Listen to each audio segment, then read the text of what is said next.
No. It wouldn't be best for the firm. You vindictive son of a bitch. The best thing for the firm is me. I'm the best thing this firm has, and you fucking know it. This is fucking ridiculous.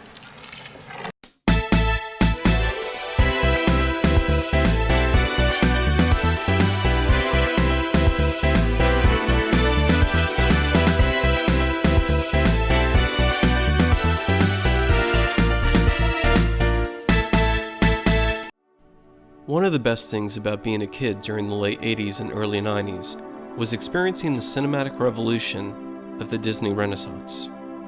During this period, Disney put out some of their most critically acclaimed animated features. 1994 saw the release of what is arguably Disney's best animated film, The Lion King. This film had it all: a devastatingly difficult video game, a timeless soundtrack, but it also featured the voice of my childhood imaginary friend, Jonathan Taylor Thomas. Sometimes when I was alone, I would stare at the house across the street and focus my gaze on the window where the curtain wasn't completely drawn. Most times I saw nothing, but some days my stupid brain would make me think JTT was on the other side of the window, staring right back at me. From there, our friendship blossomed into something greater than I had with my real-life friends. Even though we had a great friendship, I remain unbiased when he asked me one day if The Lion King was the best film I saw that year. It was with a heavy heart that I had to tell him no. That honor belonged to Wolf. It is Mexican Independence Day.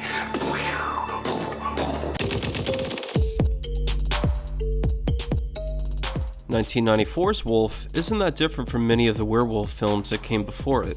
At its core, it's a movie about a character's transformation after being bitten by a werewolf. Most of these transformations take shape physically and include heightened senses, a carnivorous appetite, and even a growth of unsightly pubes. And while these physical transformations are fun, the true meat of any good werewolf movie are the emotional and behavioral transformations that occur. Some of the more common themes that werewolf movies tend to explore have to do with a form of rebirth, and this is where Wolf really excels. Jack Nicholson plays Will Randall, an employee at a publishing house who gets demoted from his position within the first 15 minutes of the movie. When Will asks the CEO of the company, Raymond Alden, the reason for his demotion, Alden reveals that Will's protege, Stuart Swinton, begged him for the position. After Will discovers Stuart's hand in his occupational cookie jar, it's revealed that Stuart has also been sticking his hand in his wife's vagina jar. After catching them in the act, Will leaves Stuart's apartment completely humiliated, but not before sinking his teeth into Stuart's hand. It is at this point in the story where the film really starts to explore its themes of rebirth. In an effort to get even with Stuart, Will organizes an effective corporate coup that forces Alden to reinstate him as editor-in-chief. After getting his job back, Will performs strategy number 54 in the official termination of employment reference guide, which involves the termination of an employee in an environment where both parties are actively exposing their genitals. Will also experiences a sexual rebirth when he gets romantically involved with Raymond Alden's daughter Laura, played by Michelle Pfeiffer. As their relationship gets more serious, Will confides in Laura his fears of transforming into a wolf. At first she doesn't believe him, and tries to convince him that his symptoms might be caused by a brain tumor. However, she begins to doubt her initial theory when a pair of detectives inform Will of his wife's murder. Ultimately, it's revealed that Stuart, who is now sporting werewolf characteristics, murdered Will's wife in an attempt to frame him. The film reaches its climax when Will uses his wolf abilities to leap over a large horse barricade.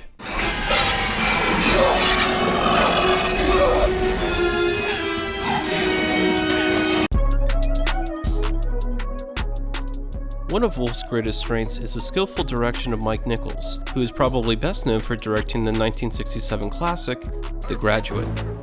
Nichols had a background in theater before directing films, and this experience was likely instrumental in getting the best performances out of his actors. Just like The Graduate, Wolf is filled with scenes showcasing wonderful actor performances. Jack Nicholson is one of those actors who is typically known for his extreme performances and maniacal characters. In Wolf, he breaks tradition and delivers a very reserved performance as Will Randall. He portrays him as a bitter and weak individual who seems to have given up on life. Well, you could make a case that the world has already ended. Art is dead. We're exhausted. That instead of art, we have pop culture, daytime TV, gay senior citizens, women have been raped by their dentists confiding in Oprah. An exploration in depth of why women cut off their husband's penis. However, his performance evolves once the side effects of the werewolf bite start taking shape. After the character's first transformation, Nicholson injects a healthy amount of swagger into his performance, and this confidence permeates every scene he's in. Just look at the way he steals the roast beef right off of his secretary's sandwich. That is a legit power move that can only be perpetrated by someone who's slowly turning into a bloodthirsty animal. While Nicholson's performance is more reserved when compared to his other films, there are some moments where he does deliver a full-blown Jack Nicholson performance in all of its glory. These scenes are a delight to watch, and the energy that Nicholson brings to these sequences prove that even in his late 50s, he was still at the top of his game when this film came out. Apart from its lead actor, Wolf includes a strong supporting cast with each actor delivering a solid performance. Christopher Plummer does what he does best, and portrays the rich and powerful CEO Raymond Alden. Seriously, this guy's IMDb page is loaded with credits of him playing the part of a rich and powerful businessman, whether it be a writer, a banker, a doctor, and so on. Michelle Pfeiffer plays the role of Laura, the rebellious daughter of Raymond Alden, and Will's love interest following his separation from his wife. Pfeiffer does an excellent job at portraying damaged characters, and her role in Wolf is no exception. She also has really good chemistry with Jack Nicholson, and you totally buy their characters being romantically involved. Even though Plummer and Pfeiffer both act to the best of their ability, they are ultimately overshadowed by James Spader, who is a true MVP of the supporting cast. Spader has always been a natural at playing smug characters, and he leans into this ability pretty hard for his role as Stewart. His line delivery is dripping with slime, and is easily one of the best parts of the film. Oh, Mr. Swinton. I didn't recognize you. George, I'm here to see Miss Alden, George. Well, I'm afraid I'll have to call. May I ask your business with Miss Alden, sir? My business is pleasure, George. Does she look like the fuck of the decade or what?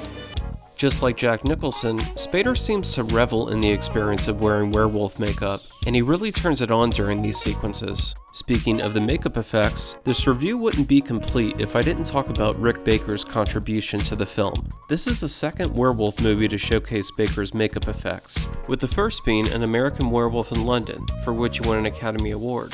In Wolf, Baker uses a less is more technique in designing the film's makeup effects. Part of this has to do with the way in which Wolf chooses to portray its monsters. Apart from a quick dissolve right before the credits, the film never shows a complete man-to-werewolf transformation.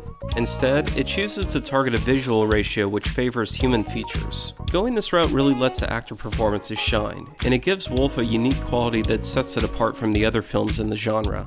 I feel Rick Baker's work on Wolf is a perfect encapsulation of the subtle but effective approach. It's definitely more subtle than his makeup effects on 2010's Wolfman.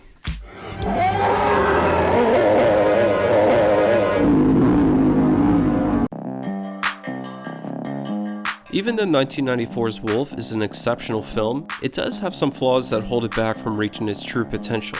One of the most glaring issues is the implementation of slow motion, which was parodied in the Seinfeld episode where Jerry couldn't stop shaving his chest.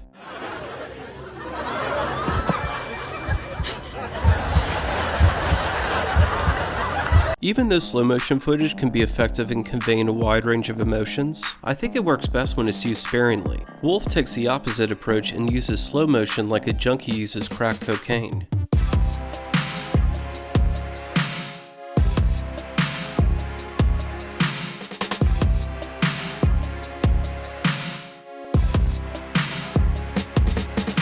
One of the downsides in Wolf's overuse of slow motion is that it pretty much showcases Jack Nicholson's stunt double during the scene where Will chases down a deer in the woods. This scene also features slow motion footage that was originally shot at 24 frames per second, which is the grossest looking version of the effect. This slow-mo overindulgence doesn't just plague the action scenes in Wolf, it also ruins some of the more tender moments in the film.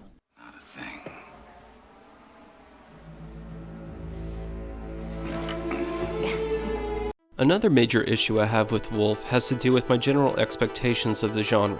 One of the most valued features of any good werewolf movie is a satisfying transformation scene. In most cases, this pivotal scene is treated as a visual spectacle, complete with thrilling special effects and a great deal of suspense. Unfortunately, this crucial scene is nowhere to be found in Wolf. Instead of an elaborate display of awe-inspiring technical wizardry, we're treated to a boring shot of Jack Nicholson simply waking up with werewolf features. To say the Cena mission is a letdown would be a huge understatement. Watching a werewolf film without a transformation scene is like watching a raunchy teen comedy without gratuitous nudity, or a slasher film without a single drop of blood. Fortunately, Wolf makes up for this blunder by injecting the standard werewolf mythos with some fresh concepts that feel distinct when compared to its predecessors. But of course, not all who are bitten change. There must be something wild within, an analog of the wolf. Just like the zombie and vampire genre, physical transformations in werewolf movies are typically the result of a bite wound.